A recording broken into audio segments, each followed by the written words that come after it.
Saludos y muy buenas tardes a todos.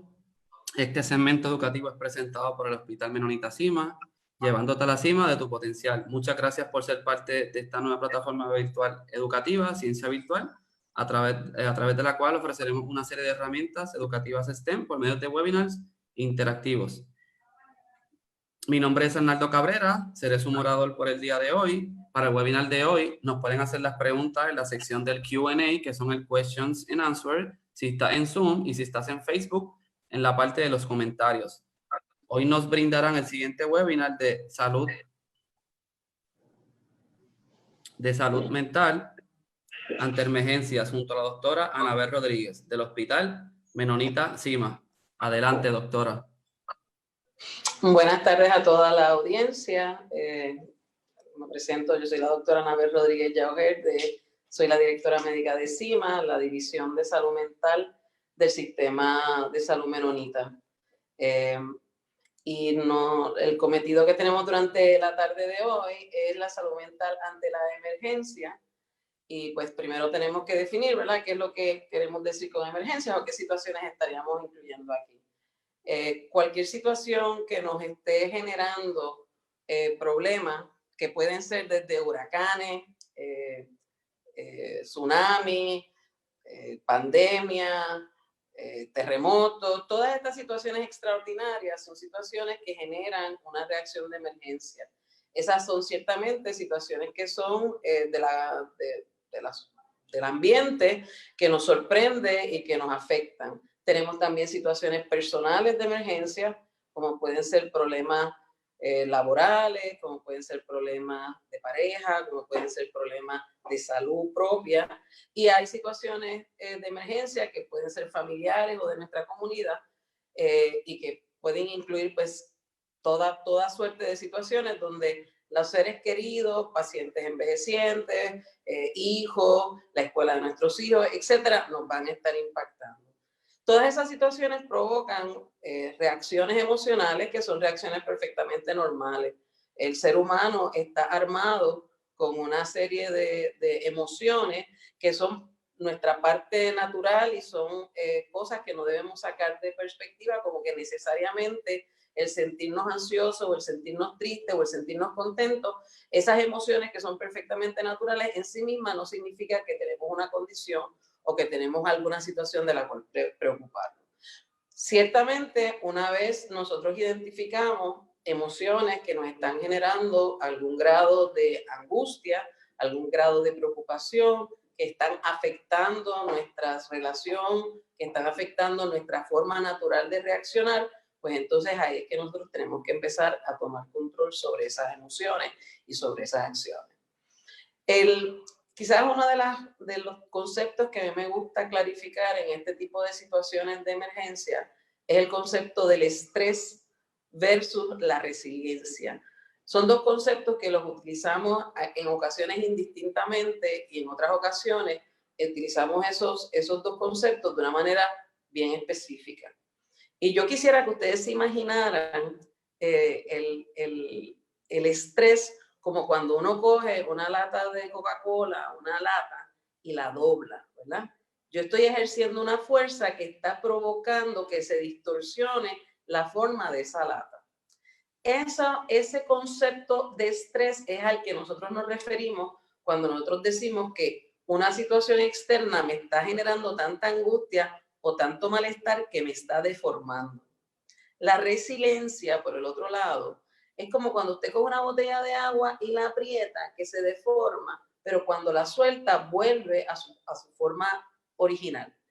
Ese concepto, ese rebote donde esa botellita vuelve a su forma anterior, es lo que nosotros le llamamos resiliencia, que es que a pesar de que tuvimos bajo ciertos estresores una reacción y nos deformamos, logramos recuperar nuestro funcionamiento anterior o logramos recuperar nuestra forma anterior. Así que lo que tratamos en esta charla, ¿verdad?, en este compartir es cómo nosotros ante las emergencias que nos van a generar unos estresores y esos estresores nos van a generar una reacción afectiva, cómo nosotros podemos rebotar y nosotros podemos volver a nuestro funcionamiento saludable y a nuestro funcionamiento normal. que no nos quedemos deformados. Cuando nosotros nos quedamos emocionalmente deformados es cuando ya entonces tenemos un daño permanente o una marca afectiva. Entonces podemos hablar de muchísimas condiciones de salud mental, pero en este momento me quiero enfocar más en esas destrezas para lograr esa resiliencia. Ciertamente, si nosotros entendemos que ya los estresores o las situaciones que nos generan esa angustia nos han provocado ese estado alterado emocional persistente, pues entonces necesitamos ayuda profesional.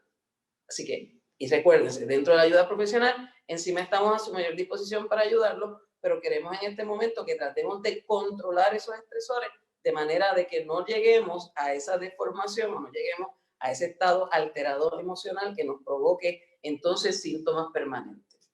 Así que una vez entendido o una vez explicado el concepto de estresores versus resiliencia, pues yo quisiera entrar un poquito en los impactos fisiológicos que nos van a provocar los estresores. No solamente estamos hablando del impacto emocional, que en ese vamos a entrar ya mismo, sino que nos provoca también impacto en nuestro cuerpo fisiológico, que son perfectamente normales, pero que nosotros tenemos que identificarlos para ayudarnos. Y ahí podemos identificar problemas musculoesqueletales, como espasmos musculares, como dolores. Tenemos condiciones como la fibromialgia que se exacerban ante estas situaciones de mucho estrés. Tenemos el sistema inmunológico, se nos afecta cuando tenemos una situación de emergencia. El cuerpo lo percibe como que se tiene que defender y al defenderse vamos a pasar nuestro sistema inmunológico hacia la periferia, nos vamos a proteger de infecciones, nos vamos a proteger de cualquier estresor externo, pero también se exacerban o se agravan o se expresan condiciones autoinmunes como puede ser el asma bronquial, reaccionamos con más intensidad, nos da asma, nos dan fatiga, y esos son situaciones físicas que se expresan como consecuencia de estos estresores externos. El sistema cardiovascular también se nos afecta, podemos tener palpitaciones, podemos tener taquicardia, podemos tener inclusive anginas de pecho, son situaciones que se van a estar expresando como consecuencia de estos estresores externos, problemas a nivel endocrino, se nos secreta más azúcar para prepararnos para una reacción de actividad física, pero los pacientes con problemas diabéticos obviamente se les exacerban y se les descontrolan sus problemas de diabetes. Tenemos pacientes con condiciones en piel que van a desarrollar reacciones atópicas, que van a reaccionar rash, que van a reaccionar que van a tener reacciones de mucho picor, y todas esas son expresiones físicas que tiene el cuerpo ante eventos externos los cuales no podemos controlar. Todas estas situaciones, todas estas reacciones del cuerpo, en la medida en que son transitorias, pues no tenemos problemas mayores. En la medida en que son más persistentes, pues entonces también necesitamos buscar ayuda, no necesariamente en la salud emocional, sino también inclusive nos tenemos que chequear, ¿verdad?, con nuestros compañeros, con nuestros médicos clínicos. Así que todas estas reacciones que tiene el cuerpo humano están todas amarradas a un sistema que le llamamos el sistema autonómico, que es parte de nuestra respuesta a los estresores externos. Esa respuesta, si se nos va de la mano y se hace persistente y permanente, pues entonces tenemos que tratar de bloquearla de una forma externa o con medicamentos o con ayudas de alguna clase. Si son situaciones que son de corto plazo y que las podemos manejar, no tenemos problemas mayores. Así que dentro ya de las reacciones emocionales típicas que tenemos ante estas situaciones de peligro, pues tenemos la depresión o la tristeza, y quiero hacer aquí la salvedad, la tristeza y la depresión no son sinónimos. La tristeza es un estado emocional, la depresión es un diagnóstico psiquiátrico que tiene unas implicaciones que incluyen varias otras cosas además de la tristeza. Así que estamos hablando básicamente de que yo puedo tener una reacción de tristeza, que es mi reacción a la pérdida. Puede ser a la pérdida de mi libertad, que puede ser a la pérdida de mi salud, que puede ser a la pérdida del compartir con seres amados y queridos, pero es una sensación de tristeza. Y la sensación de ansiedad, que la sensación de ansiedad ya tiene más que ver con nuestra reacción al peligro propiamente, o sea, cómo los seres humanos reaccionamos al peligro. Cuando esta reacción de peligro se nos, ¿verdad? Se expresa a un nivel intenso, pues entonces tenemos todas estas otras sintomatología física que les expliqué ahorita. Se me puede cortar la respiración, puedo tener muchas palpitaciones, se me cierra la boca del estómago, puedo tener diarrea, vómitos, puedo tener sensación de que me voy a desvanecer, de que me puedo morir, puedo tener la impresión de que me va a dar un ataque al corazón, ¿verdad? Que ese tipo de emociones bien intensas las conocemos como los ataques de pánico, que muchas veces nos llevan a una sala de emergencia, pero realmente es un descontrol dentro de esa reacción de fight or flight, de pelear o de salir corriendo que tiene el cuerpo humano para enfrentar la adversidad o para enfrentar las situaciones de peligro. Así que nosotros tenemos que tener una percepción adecuada de qué es lo que nos está pasando para que ustedes puedan buscar ayuda donde la tienen que buscar. Y yo quería entrar, ¿verdad?, un poquito en los grupos o las poblaciones que más se afectan en esta situación, ¿verdad? Nosotros tenemos que nuestras poblaciones más afectadas van a ser los niños, los envejecientes que viven solitos, las situaciones de pareja que son conflictivas, ¿verdad? Cuando yo estoy en una reacción constante de peligro o en una reacción de mucha pérdida, de mucha tristeza, voy a tender a enfocarme en mi pareja y a tenerle, ¿verdad?, algunas expectativas que quizás esa pareja no puede satisfacer o que son sencillamente no se pueden satisfacer de ninguna manera. Los niños también están encerrados en este proceso de la pandemia, están encerrados, tienen mucha energía, los niños siempre quieren brincar y saltar, eso va desgastando a su vez a los padres, y si son madres solteras, ¿verdad?, que están solitas bregando con niños, y si es más de un niño, es un reto bastante grande uno poderse manejar con todas las situaciones de uno poder mantener a los niños, ¿verdad?, bajo control, un día detrás de otro, sin estar en la escuela y sin estar compartiendo con otros niños de otros pares, no otros niños de su propiedad. Tenemos entonces también esa población de envejecientes. La población de envejecientes aquí en Puerto Rico es una población grande. Sabemos que hay muchos envejecientes que sus familiares se han ido a vivir a Estados Unidos y que se quedan entonces aquí dentro de Puerto Rico solitos, y que uno como vecino, como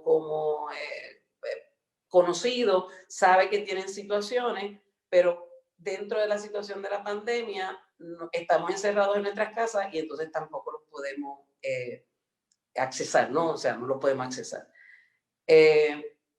Si hay preguntas, yo no tengo problema en que las preguntas surjan en el proceso, pero me lo tienen que decir porque realmente no sé cómo eso se vería aquí. Sí, por el momento no tenemos preguntas como tal. Las personas tienen la opción de levantar la mano. Yo le doy acceso con el micrófono y entonces le estarán preguntando que si alguien tiene una pregunta directa hacia la doctora, pues pueden levantar la mano o también pueden hacer la pregunta por el Q&A, que se lo dije anteriormente, y la doctora entonces le estaría contestando. Ok, teníamos a alguien bajo la mano. Tenemos a Yaritza Virriel. Ajá. Tenemos aquí...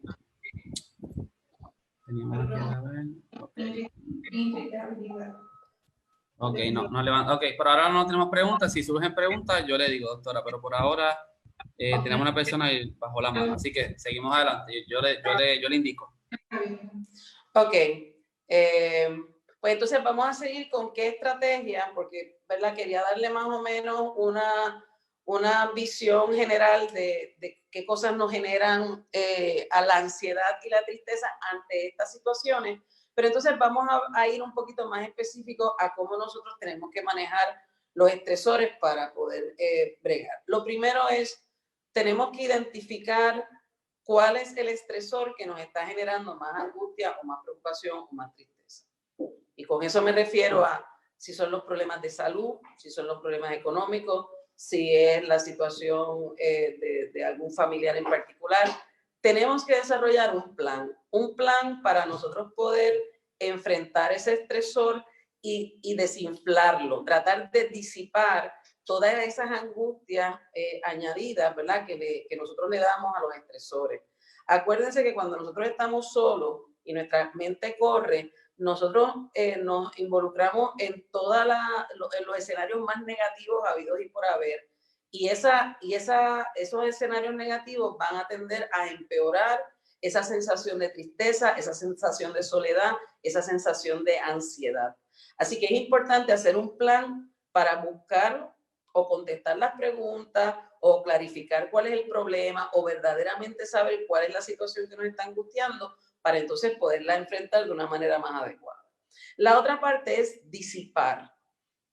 Generalmente, si nosotros tenemos una situación que no podemos controlar en este momento, que no la podemos resolver, vamos a decir el mismo encierro, estamos encerrados, eso no lo podemos resolver. Ahora la gobernadora ha dado unas alternativas para salir y para tener acceso a ciertos servicios y eso nos da un respiro a todos. Pero, irrespectivo de que esa sea la situación o que sea cualquier otra situación, es bien importante uno desarrollar destrezas para disipar el estresor, disipar el estarnos enfocando específicamente en una situación que nos genere angustia.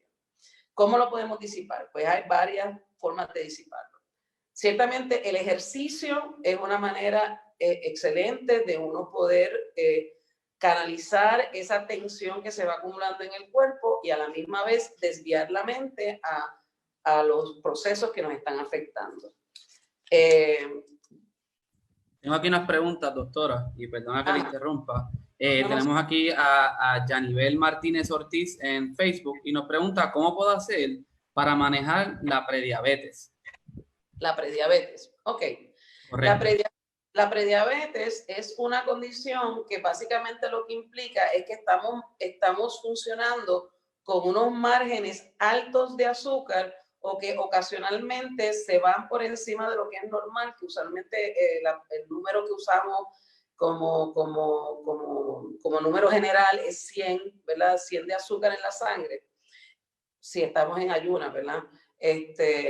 Pues esa prediabetes, pues son esos márgenes que a veces los sobrellevamos, los sobrepasamos, pero que todavía no tenemos una problemática de nuestra secreción de insulina y por lo tanto, si nosotros llevamos una dieta y manejamos nuestros estresores, nosotros podemos mantener controlados esos niveles de diabetes. La ansiedad, naturalmente, cuando yo estoy ansiosa, cuando yo estoy en una situación de peligro, va a haber una tendencia natural de nuestro cuerpo a prepararnos para enfrentar esa situación de peligro de una manera física. Y para que eso ocurra, pues nosotros vamos a secretar azúcar al cuerpo, ¿verdad? Para que pueda tener la energía para combatir esa situación. Ciertamente, yo tengo que manejar la ansiedad para que entonces esa azúcar no esté descontrolada, particularmente en las personas que son prediabéticas. También, obviamente, la dieta es muy importante. Si nosotros mantenemos una ingesta calórica adecuada, los niveles de azúcar se mantienen adecuados y eventualmente pues hay que hacerse los estudios para estar seguro de que eso no se va a seguir saliendo de control. Así que la diabetes es una de esas condiciones que puede tener, ¿verdad?, un impacto significativo, severo, por la cuestión de no severo de que tengamos que salir corriendo para el hospital, sino severo en el sentido de que vamos a tener una hipersecreción o una secreción de azúcares en el sistema, que es una sobrecarga ciertamente para el cuerpo. Así que eso por la parte de la diabetes. Cualquier cosa, ustedes siempre deben consultar a su médico primario, a su médico clínico. Para manejar la ansiedad, como les estaba diciendo, tenemos métodos que no son farmacológicos para uno disipar, desviar la atención de esa situación que me está generando ansiedad y con ella, pues entonces también ayudamos a manejar esos otros síntomas físicos que estábamos hablando hace un rato.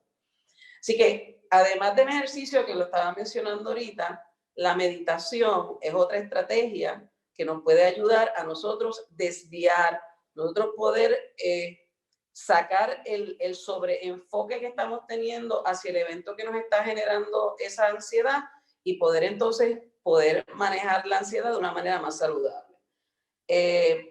Actividades físicas, además del ejercicio, como manualidades, como participar, sembrar, ¿verdad? Sembrar matitas, sembrar en el patio, pintar, escribir, leer, todas estas formas son maneras en que uno puede enfocar su atención en otro asunto que no sea necesariamente estar dándole vueltas constantemente a la preocupación que tengamos, ya sea por la situación de la pandemia o por cualquier otra situación. Otra cosa sería cambiar los espacios en su casa.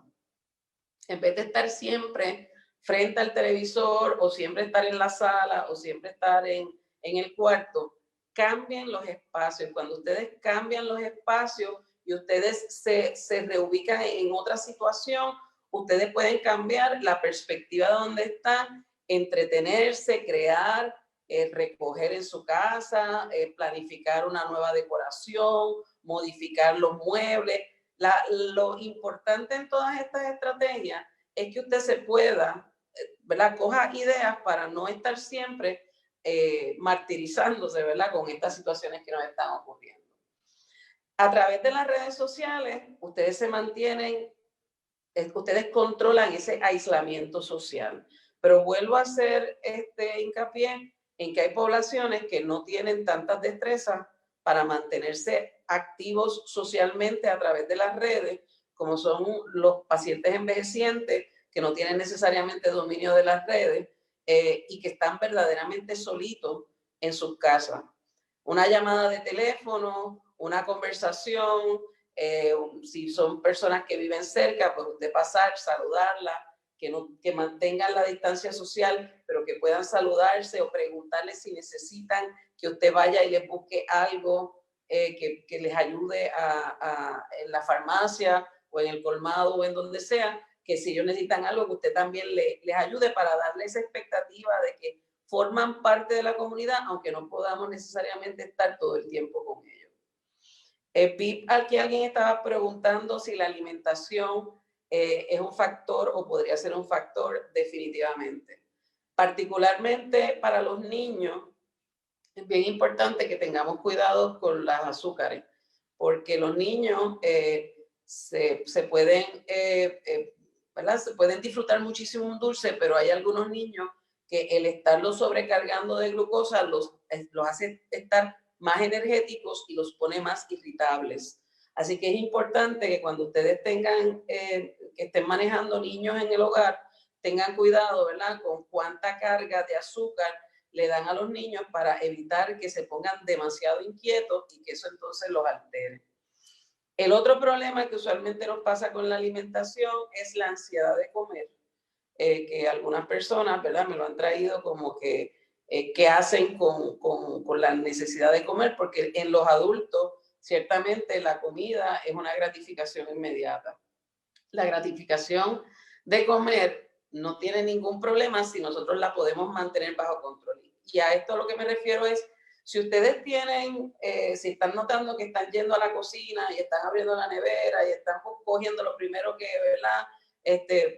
Encuentran para poder comer, pues entonces vamos a tratar de hacer una programación por reloj. Pónganse una programación donde ustedes digan, pues mira, de tal, yo voy a comer 3 veces al día una comida, ¿verdad? Saludable, y voy a hacer snacks o no voy a hacer snacks porque ya estoy comiendo mucho. Pues ustedes más o menos en el periodo de tiempo que ustedes tienen despiertos en la casa, distribuyan las horas en las cuales ustedes entienden que deben hacer esas comidas, y si quieren hacer algún tipo de snack o algún tipo de merienda, pues prográmenlo también. Cuando ustedes se encuentren yendo para la cocina porque están aburridos y no tienen nada que hacer, pues miren su reloj y cotejen. Espérate, no, me falta media hora para la merienda. No, mira, acabo de comer hace una hora, no me toca volver a comer. De manera que ustedes puedan traer al consciente, que ustedes pongan su concentración y podamos traer al consciente el evitar caer en los excesos de la comida. En general, la alimentación saludable siempre es lo que se recomienda. Si uno mantiene una alimentación saludable, mantiene también unos ritmos de ir al baño saludable, y eso mantiene un ritmo biológico que uno evita lo que le llamamos que el metabolismo se ponga lento.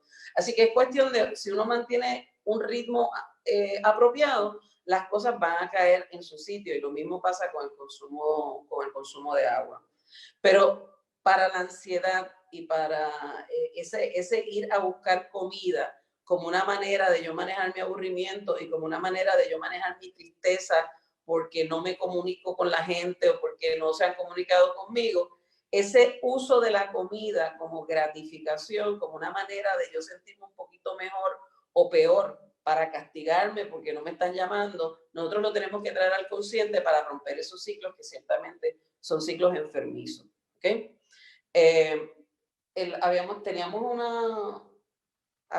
Surgió una pregunta, no sé si Naldo, ¿tú la viste? Sí, sí, adelante. Aquí hay varias, ¿verdad? Tenemos varias. Sí, dígame. Sí, porque se pasó, pero no la pude leer. Dime. Ok, tenemos otra pregunta aquí que es por Zoom. Naida Alvarado nos pregunta cómo estos estresores afectan el sistema gastrointestinal. El sistema gastrointestinal es un sistema que está tan hilvanado, está tan conectado con las emociones, que prácticamente cualquier emoción nosotros la podemos sentir a través del sistema gastrointestinal. Tan es así que los medicamentos que nosotros utilizamos muchas veces para la depresión o para diferentes condiciones afectan también directamente el sistema gastrointestinal, porque los mismos químicos que rigen, o mejor dicho, muchos de los químicos que rigen a nivel del cerebro nuestras emociones también están representados en el sistema gastrointestinal. Así que ciertamente el sistema gastrointestinal es uno de los sistemas que más conexión tiene con las emociones. ¿Qué es lo que pasa usualmente con el sistema? El sistema se acelera o se pone lento. Cuando el sistema se acelera, el sistema gastrointestinal se acelera, es que tenemos la sensación de náuseas, tenemos los retortijones, tenemos diarrea. Cuando el sistema se pone lento, es que tenemos los problemas de gastritis y los problemas que nos sentimos como que estamos ¿verdad? Distendidos, que estamos aguantando muchos gases, como que no estamos pudiendo manejar bien lo que nos estamos alimentando. O sea que ciertamente el sistema gastrointestinal es de los más que se afecta. Y uno de los grandes problemas es cuando tenemos exceso de secreción de los ácidos gástricos que nos provocan posteriormente úlceras o nos pueden provocar posteriormente sangrado. Así que sí, el sistema gastrointestinal es un sistema que es bien importante en este proceso, y si lo tenemos sobre reactivo, que estamos todo el tiempo porque nuestras emociones nos alteran el sistema, tenemos que utilizar medicamentos para tratar de neutralizar ese impacto aumentado que tenemos sobre el sistema gastrointestinal. Así que ciertamente es importante mantener nuestro sistema bajo control. Ok, aquí tenemos otra pregunta en Zoom y nos la hace Loriana Morales Tirado y nos pregunta cómo podemos reforzar la asistencia comunitaria y el apoyo psicosocial ante esta emergencia del COVID-19. ¿Cómo podemos, perdóname, la primera parte? ¿Cómo podemos reforzar la asistencia comunitaria y el apoyo psicosocial ante esta emergencia de COVID-19? También tenemos, sí, también. Sí, sí, perdóname, para poderle contestar la pregunta. Reforzar los sistemas es bien importante para que ustedes puedan tener alternativas externas cuando nos sentimos que dentro de nuestros ambientes se nos están yendo las cosas bajo control. Y aquí es que yo hago mucho hincapié en que nosotros tenemos que poder distinguir las emociones normales de las emociones que ya se nos van de las manos.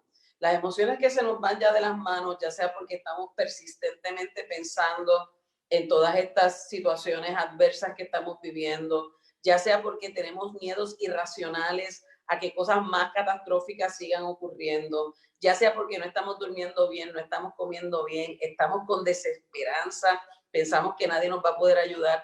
Ya cuando tenemos este tipo de emociones y este tipo de pensamientos, es importante buscar ayuda profesional. ¿Ok? La ayuda profesional la tenemos disponible, tenemos la línea Paz, que es una línea que está 24/7, es la línea de AMSCA, ¿verdad?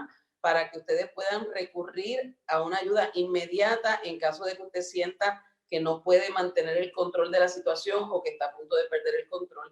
Y por supuesto, encima nosotros tenemos varias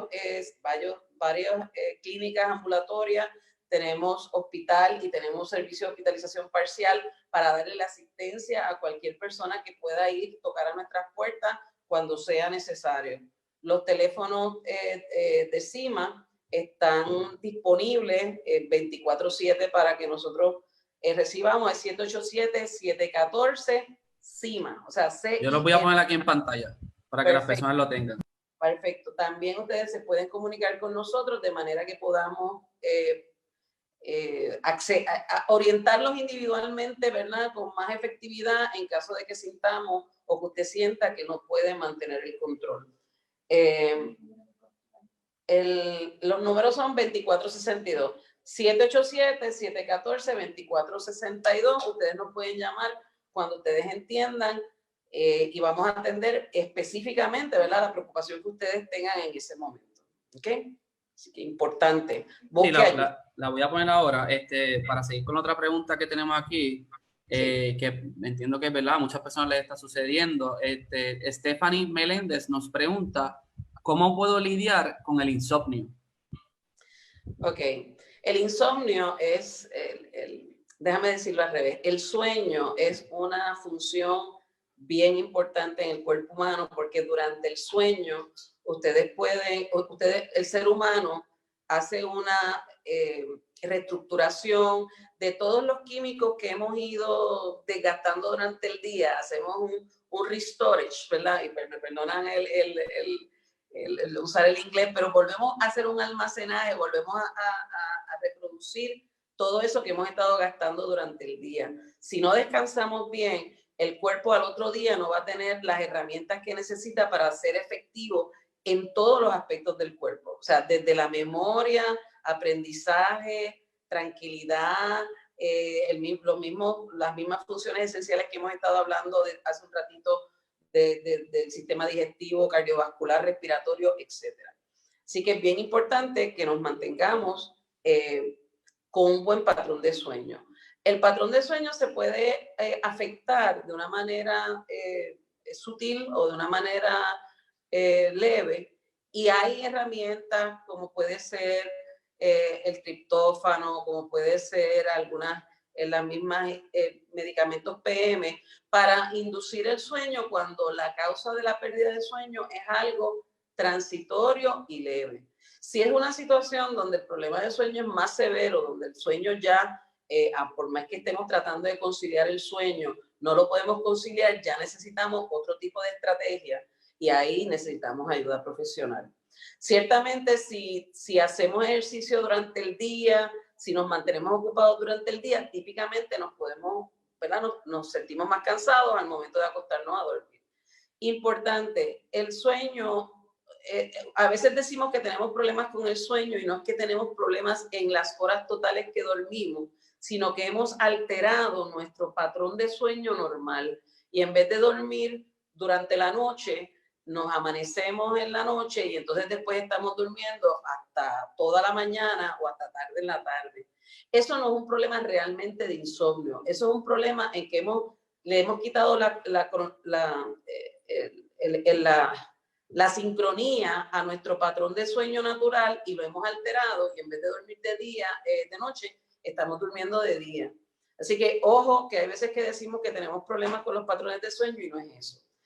La otra situación que tenemos que mencionar es que muchas veces el problema del patrón de sueño de no dormir responde a otras condiciones psiquiátricas o a otras condiciones emocionales que no es solamente el insomnio.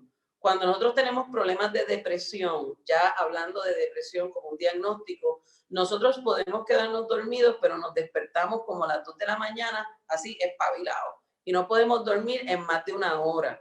Eso es un patrón típico de una alteración en el sueño típica que responde a la depresión. Por lo tanto, hay que manejar la depresión para que ese patrón de sueño se restabilice. Cuando estamos muy obsesivos y es que tenemos pensamientos que nos siguen dando machín y machín y vuelta y vuelta y vuelta en la cabeza. Muchas veces el problema no es que no estemos cansados y que no queramos dormir, es que la mente no se apaga, la mente no deja de estar dándole vueltas a uno con todos los problemas y todas las situaciones, y para ese tipo de problema de sueño también necesitamos medicarnos de una manera adecuada. Así que los patrones de sueño los podemos manejar dependiendo de cuál es realmente el problema que tenemos detrás de ese disturbio de sueño. ¿Okay? Ok, por aquí tenemos otra pregunta, pero creo que usted la contestó. Si quiere abarcar, es que cómo nos pregunta, es un anónimo, nos preguntan cómo trabaja la ansiedad en los niños y los ancianos. Ok, como les comenté anteriormente, esas son dos de nuestras poblaciones más difíciles. La ansiedad, la ansiedad en los niños muchas veces responde a la ansiedad de los padres, porque la percepción de peligro, que es realmente lo que nos provoca la ansiedad, los niños no necesariamente la tienen tan desarrollada. Así que los niños interpretan el peligro a través de cómo los padres están reaccionando a su entorno. Es una respuesta casi aprendida. Y yo quiero, déjenme, ¿verdad? Porque no quiero confundir innecesariamente. Cuando yo hablo de niños, estoy hablando de entre las edades de 0 a 6 años, ¿verdad? 0, 6 años, 7 años. De los 7 a los 13 años, que ya estamos hablando de, ¿verdad? Que ya son niños más grandes, pues ya uno puede darle ciertas explicaciones a los niños y los niños pueden entender que hay una situación de peligro. Pero la reacción de ansiedad generalmente responde a cómo los padres estamos también interpretando nuestra situación alrededor. Ya niños de 13 años en adelante, que ya estamos hablando de adolescentes, usualmente manejan la ansiedad muy similar a los adultos, porque ya en esas edades el concepto de peligro se entiende mejor. Así que de niños de 0 a 6 años, cuando manejemos la ansiedad de esos niños, probablemente lo que estamos es como, ¿verdad? Transmitiéndole directamente lo que nosotros estamos percibiendo, o si en el ambiente de esos niños hay mucho distrés, hay mucha pelea, hay mucho grito, hay muchos estados alterados, esos niños van a estarlos copiando. De los 7 años a los 13 años, pues entonces ya podemos explicarle un poquito más a esos niños para que entiendan que hay unas situaciones, pero siempre tratando de que el niño pueda sentirse tranquilo de que los adultos están en control de la situación, de que aunque hay unos peligros, los adultos están en control de la situación. Y ya con los adolescentes, pues ya las cosas se les pueden decir, ¿verdad?, con más claridad, y si desarrollan síntomas más agudos, pues probablemente también los tengamos que ayudar con medicamentos. En el caso de los envejecientes, pues las ansiedades de los envejecientes son un poco diferentes, porque ciertamente los envejecientes tienen una concepción clara de lo que es el peligro, ¿verdad? Y de lo que son las pérdidas. Y muchas veces los envejecientes pues tienen las preocupaciones relacionadas a su bienestar, a cómo ellos van a sobrevivir, a cuán cerca o cuán lejos está la muerte. Por el otro lado, también tienen muchas preocupaciones relacionadas a sus nietos, a sus hijos, a cómo sus nietos y sus hijos pueden estar sobrepasando esta situación. Hay veces que con ustedes llamarlos, si es que no viven con ustedes, y ustedes decirles que ustedes están bien, con eso ustedes le reducen significativamente los niveles de estrés a esos ¿verdad?, envejecientes. No los dejen solos, no los dejen a oscuras, manténganse en comunicación para que entonces esos envejecientes se sientan que tienen a quién recurrir y que ustedes los tienen en mente. Para finalizar, no sé si queda alguna preguntita, porque entiendo que estamos un poquito cortos de tiempo. Sí, podemos extenderlo unos 10 minutos más, o sea, si usted desea, no tengo problema. Okay. Tengo una pregunta que va por esa línea de ¿verdad?, el estrés y la depresión, que nos la escribió Maribel Báez Rodríguez aquí, y ella nos dice lo siguiente: mi padre es un adulto de 72 años, tiene un diagnóstico de depresión y ansiedad. Durante el inicio del toque de queda, decidió comenzar a cuidar de sus huertos con mucho ánimo. Hoy amaneció en silencio y sin ánimo. ¿Cómo puedo ayudarlo a recuperar ese ánimo? Bueno, lo primero, la pregunta obvia es si él ha continuado usando sus medicamentos. Y ojo, no asumamos que sí. No partamos de la premisa de que porque él estaba con su diagnóstico y se estaba tomando. A veces que los medicamentos. Doctora, disculpa, fue que se le fue el audio un momento, si puede volver y disculpe. Sí, le estaba comentando que tenemos que asumir que, o sea, no podemos asumir, es lo que estaba diciendo, no podemos asumir que el hecho de que un paciente esté diagnosticado significa que el paciente ha mantenido su régimen de medicamentos adecuadamente. La primera pregunta que nos tenemos que asegurar es si el paciente continúa tomándose sus medicamentos. Y esto lo traigo porque muchas veces los pacientes se sienten mejor y entienden que, no, yo estoy bien, no me lo tengo que tomar. Y también sabemos que en el caso de algunos de los pacientes actualmente, por la misma situación que está habiendo de la dificultad en los seguimientos ambulatorios, muchos pacientes se han ido quedando sin medicamentos y no pueden accesar a sus médicos para continuar su tratamiento. Así que si tu papá ha sido diagnosticado con depresión y ansiedad y está en tratamiento, lo primero que tenemos que estar seguros es que se está tomando sus medicamentos, que no se me ha quedado sin sus medicamentos, porque si no, la condición obviamente va a empezar a expresarse de una manera pues que no la vamos a poder controlar con estas otras estrategias que estamos hablando. Si él sí se está tomando sus medicamentos y él había empezado con mucho entusiasmo, entretenido con el huerto y estaba entusiasmado, ¿verdad? Porque estaba haciendo sus actividades, pues, y ahora lo estamos encontrando como de ala caída, siéntense a hablar con él, pregúntenle por qué es lo que ahora le está quitando el entusiasmo, le está quitando el ánimo, si es que ya siente que es mucho tiempo, si es que se aburrió, si es que no está funcionando, si es que físicamente ya no está teniendo la misma energía para seguir trabajando con su huertito, si podemos compartir con él esa actividad, ¿verdad? Yo voy contigo, papi, ¿verdad? Cosa de que él no se sienta que está solo en esa actividad, sino que también se sienta que está acompañado de su familia. Si la cosa siguiera, pues entonces pues tengo obligatoriamente que recomendar que se comuniquen con CIMA, que se comuniquen con su psiquiatra, ¿verdad? Que esté medicándolo a él o con su médico primario, para entonces reevaluar si es que los medicamentos, ¿verdad?, no están haciendo lo que deben hacer. De nada. Me están dando las gracias por la presentación. Ajá. Ok, entonces nos quedan dos preguntas y con estas culminamos. Tenemos otra aquí. ¿Dónde estaba la pregunta? La tengo por aquí, la busco rapidito. Nos pregunta el número de CIMA.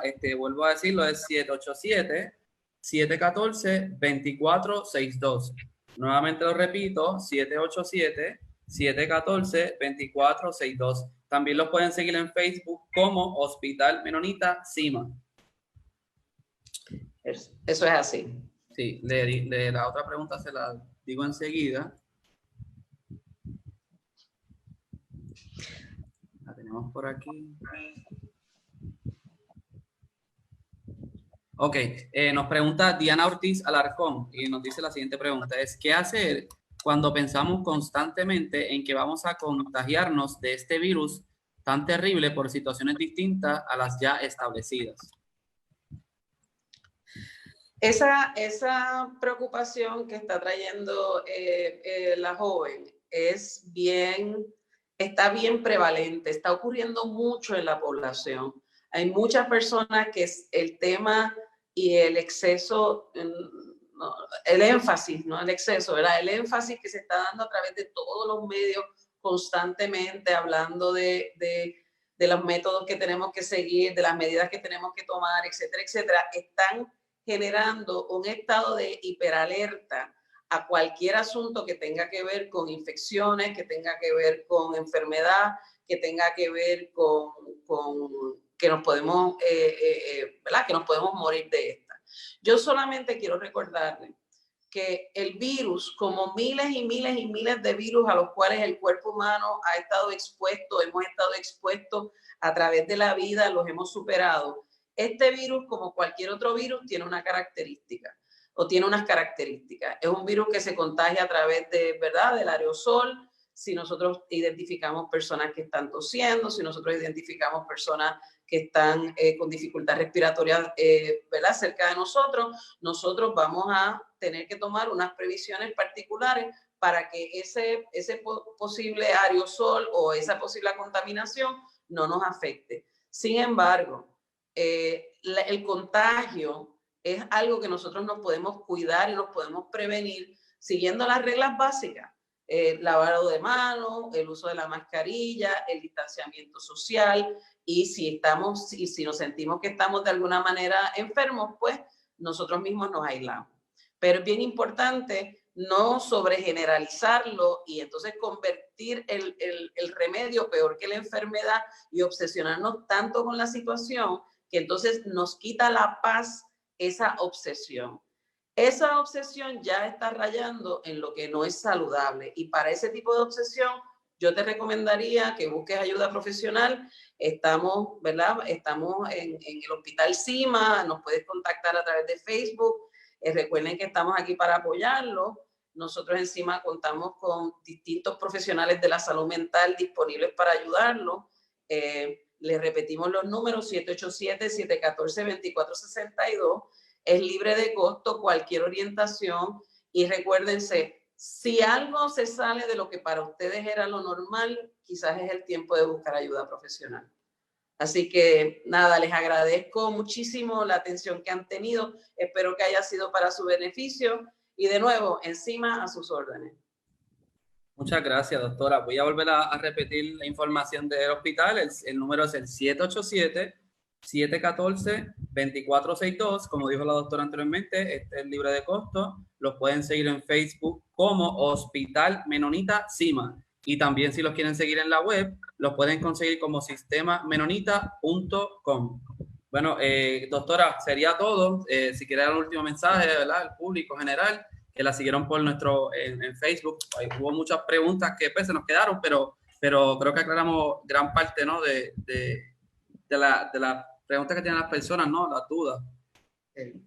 Nada, yo lo único que tengo que agradecerles es a todos su atención. Espero que verdaderamente esto les ayude para ustedes y sus familiares. Y no pierdan la esperanza, no pierdan la fe. Acuérdense que esto ya mismo se acaba y lo vamos a vencer todos juntos. Muchas gracias. Bueno, este segmento educativo fue presentado por el Hospital Menonita CIMA, llevándote a la cima de tu potencial, y gracias a nuestro recurso del día de hoy, que fue la doctora Rodríguez. No te pierdas de nuestro próximo webinar, hoy martes a las 3 de la tarde, sobre planificación y suministros de emergencia. Recuerda, quédate en tu casa junto a la ciencia divertida del Eco Exploratorio, Museo de Ciencia de Puerto Rico. Gracias por el apoyo y gracias nuevamente al Hospital Menonita CIMA por hacer este webinar posible. Excelente día a todos. Gracias.